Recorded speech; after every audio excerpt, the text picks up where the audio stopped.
Good afternoon. Good afternoon. Please sit down.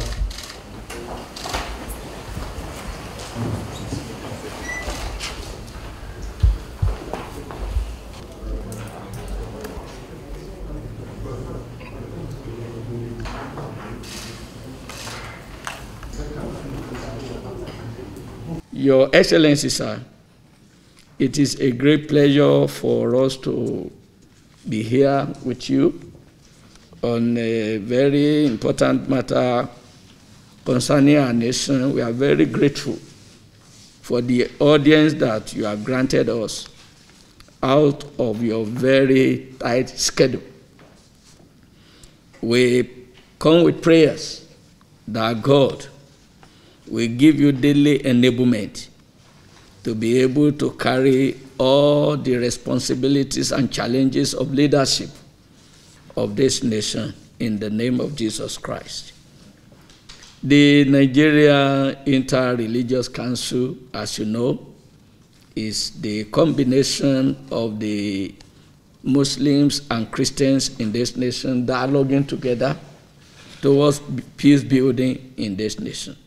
In our last meeting, we discussed on the state of the nation and examined a number of issues that we felt are relevant to the well-being of Nigerians and came up with the following resolutions, sir.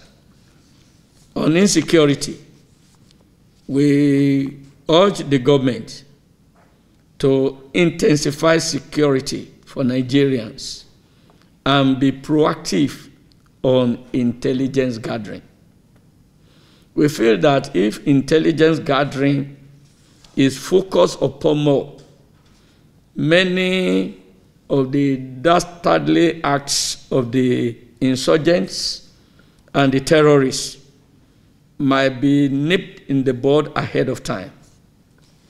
Efforts should be intensified also to locally manufacture some of the needed weapons by our security agencies so that we wouldn't need to be waiting or begging forever and ever for other nations to supply us what we need.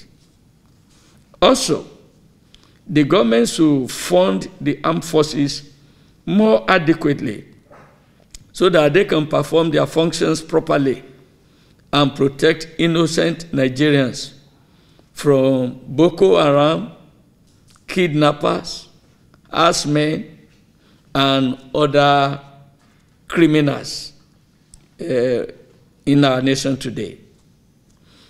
All sources of illegal inflow of weapons to the country should be blocked, and the names of those aiding and abetting terrorism, banditry, and kidnapping, together with other criminal activities, should be published.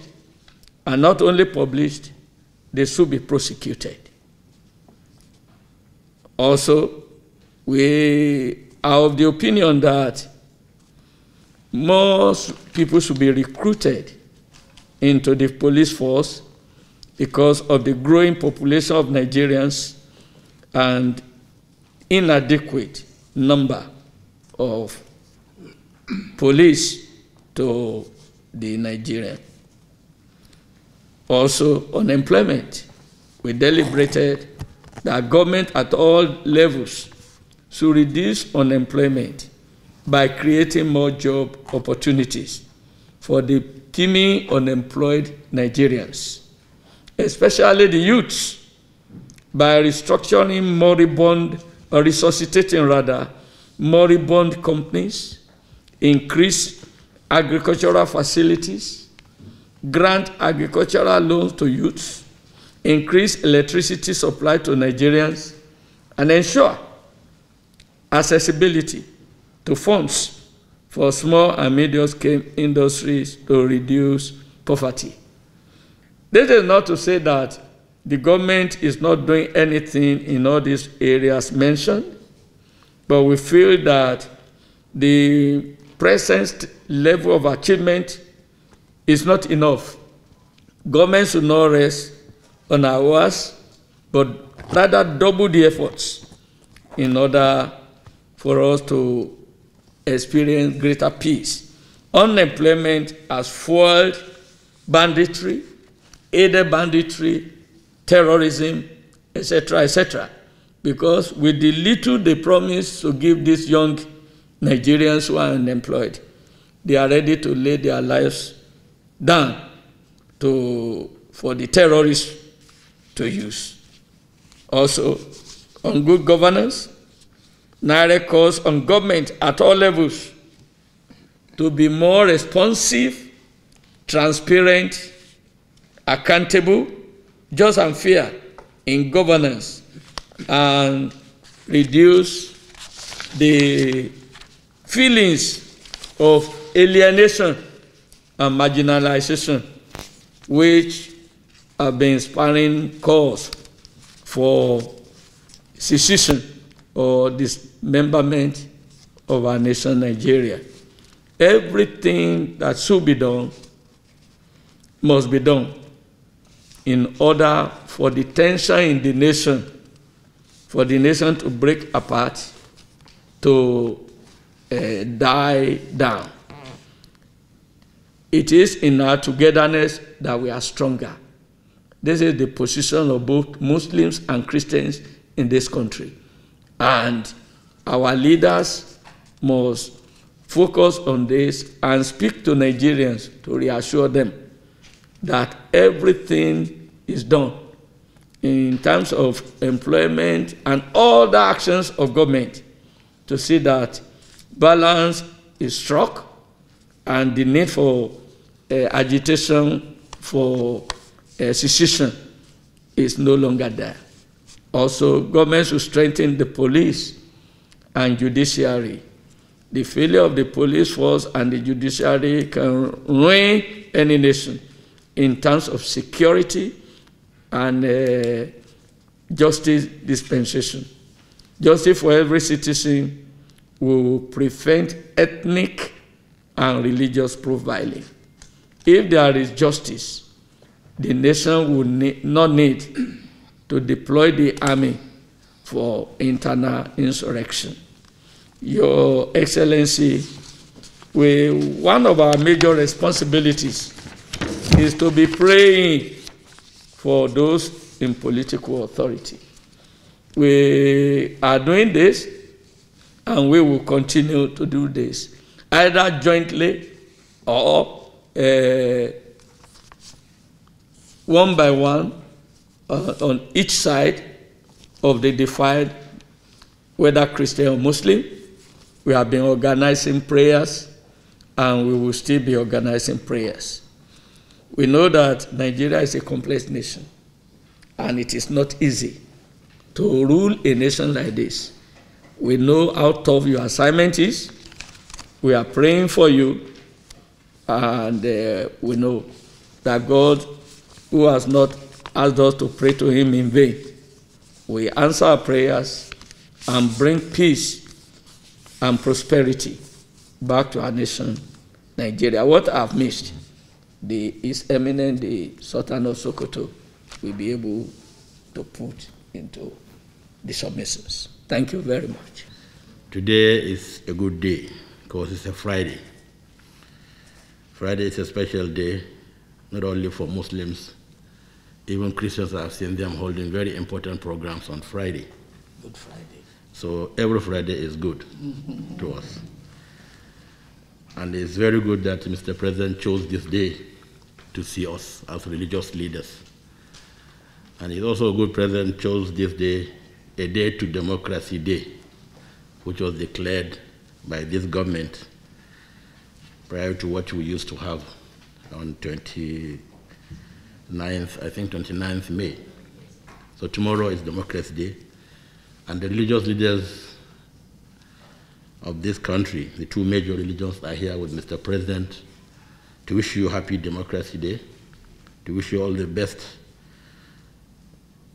of luck and Allah's guidance as you steer the ship of the state safely to its destined end, which definitely, inshallah, will be a successful one. Your Excellency, as NIREC, which you know how it was formed, initially we had 25 Christians, 25 Muslims, but later on we increased it to 30. All the religious divides are represented in NIREC, and we meet quarterly to discuss the issues that strengthen us together as Christians and Muslims in this great country of over 200 million Muslims, almost equally divided 50-50 between these two major religions. We're not saying other religions are not important, but we decided to come together on our own. And since NIREC was put together, and since my coming as co-chairman 14 years ago, then this is the period that really NIREC had been so active and so challenged in our activities. Been so active thanks to the SGF, who made sure that we have not missed our quarterly meetings. We take care of all our needs for us to meet. So I want to use this opportunity once more to thank the SGF for his very strong belief in our ability to stabilize this country religiously. We are doing our best, and I believe why I say this is the most challenging period is either due to the awareness of religion in Nigerians, and everybody wants to be seen as very religious. Therefore, they go out of religious text to do negative things.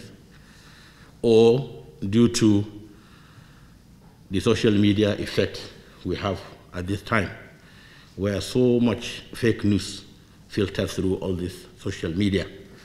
So people get their information sort of through fake news and whatever. And therefore, that's why you found ourselves as NIREC being put on our toes to counter such negative things, either against the government or against ourselves. And that's what we believe we must do as religious leaders. We must tell the truth at all times, even if the truth is against us or our parents. So we're doing our best, and we will not stop. And therefore, we need this constant support by the SGF. We believe he will continue to do that to the best of his ability, so that we'll continue to meet, because we believe the more we meet, the more we try to thrash out issues.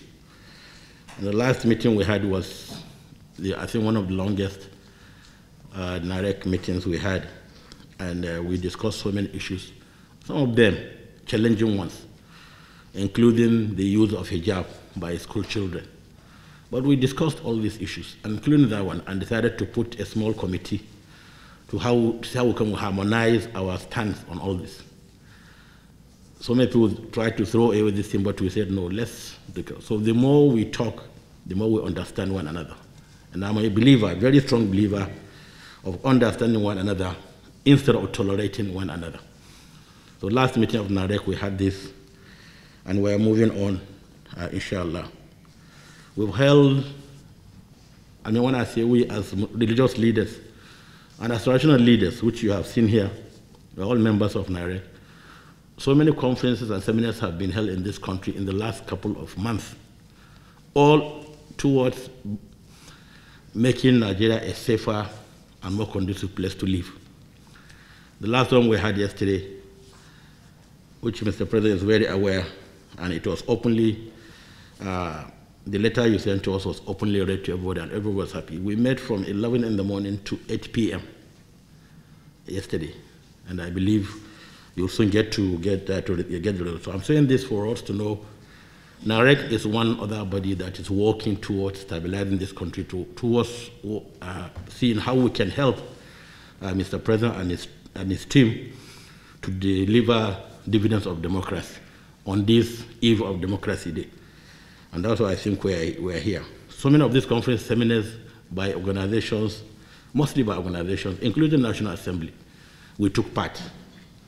And I think both the NSA and the SGF and the Chief of Staff should be able to get the inputs, the outcome of such conferences, and put on the table, Mr. President, the major issues being raised. The one we had yesterday will soon come to you, and I believe General Obasanjo must have talked to you after the meeting, and I have told him he should give you enough time to rest, and also we put our acts together. I'm using this opportunity as NAREC co-chair to bring, because we're all working towards making Nigeria a better society. So I'm saying this meeting is being held to see how we can put together all the points raised. And you find that almost them are the same. Because everybody's talking of insecurity. That is the most disturbing issue in this country, insecurity. Because without security, you cannot do anything. So such seminars, conferences are good. And I believe we should continue. The more we have such gatherings of like minds, of intellectuals, of patriots. Let me use the word patriots, because we have to be patriotic to Nigeria for us to really come out positively with issues that will guide Mr. President. You know. So negative issues definitely will be brought up. Like yesterday, negative issues were brought up, but we quash them by genuine arguments of why such things shouldn't be what they think they are. So we want to thank the SDF once more and ask you not to get tired of us. Anytime we have a meeting, our quarterly meeting, he never missed one. He always tried to attend, because I want to say he's one of the positive faces of this government. He had been doing very well. And we're all very concerned with the security situation, like I said. And that's what my brother, the co-chair, brought up. And that's why we sought for this audience with you.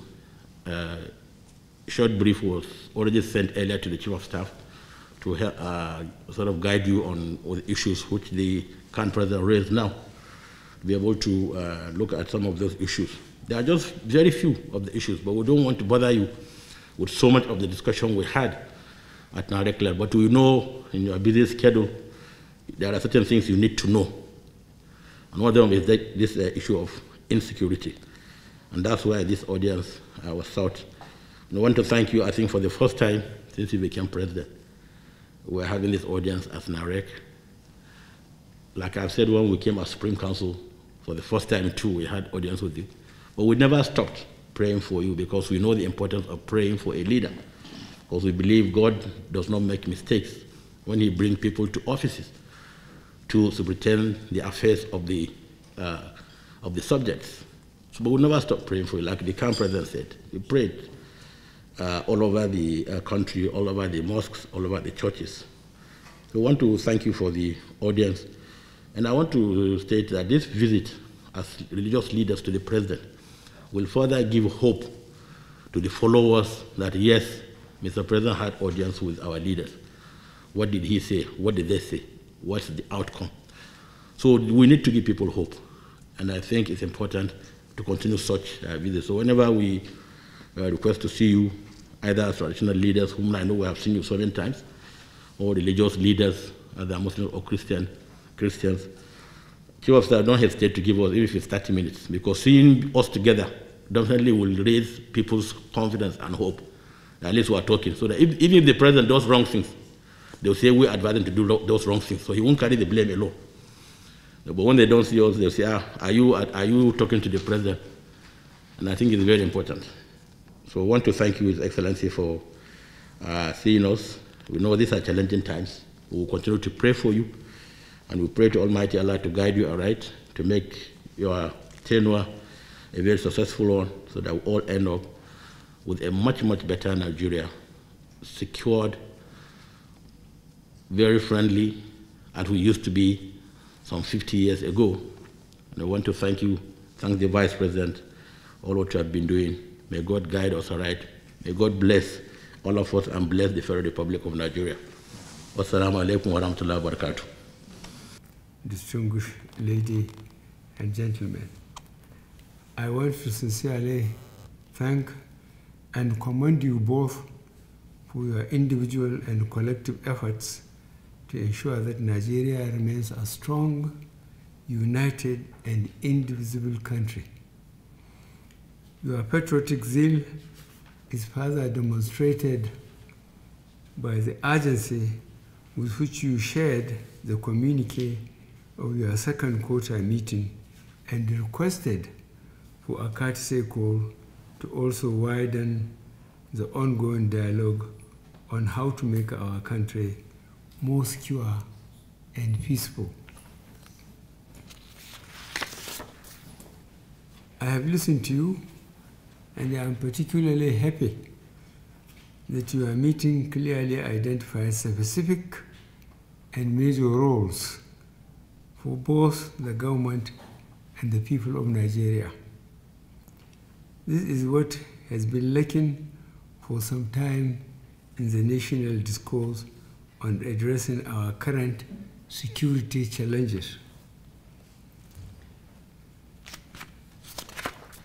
I completely agree that government has a major part to play, but besides the imperative to abide by democratic processes is the important aspect of support of the citizenry to the security agencies by providing relevant and timely information. I must confess that I am more pained than anyone can imagine with the ongoing security challenges because, like you noted during your meeting, they have increased the hunger, pain, and anger in the land.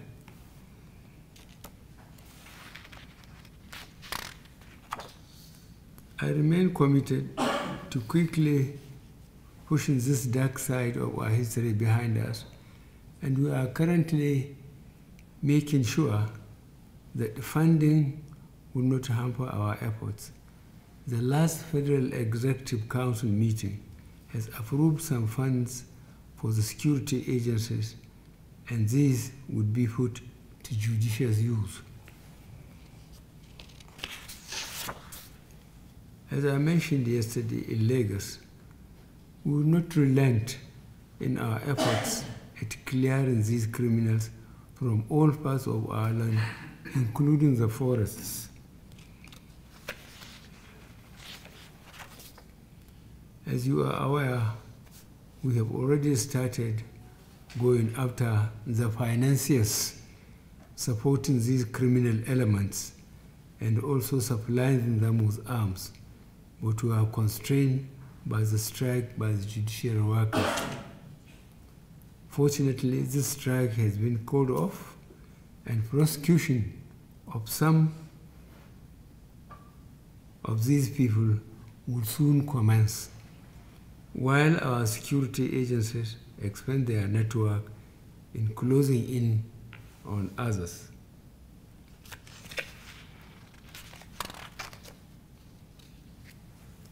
On the contentious issue of restructuring or true federalism or devolution of powers, like you all know, this is a constitutional matter with which only the National Assembly can deal.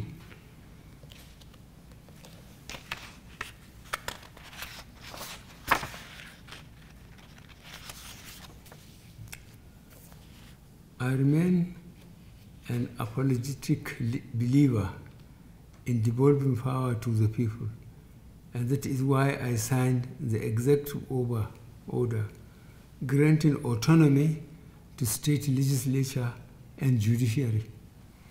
Unfortunately, this was met with some resistance at the state level and led to a more than 2 months strike action that has caused the country a lot of pain. Luckily, the National Assembly have nearly completed the constitutional review process, which I hope will address some of the burning issues agitating the minds of our people. Your role is critical in putting the correct perspective out to Nigerians, while government is ensuring a conducive environment for addressing both the direct and indirect causes of the challenges, including the areas of job creation and employment generation. Once again, I want to thank you for your support and call for more, especially in engaging the elite, to send divisive messages so that we can all have a peaceful Nigeria. Thank you for this visit, and I will continue to count on your support as we work towards resolving our current challenges. May God bless the Federal Republic of Nigeria.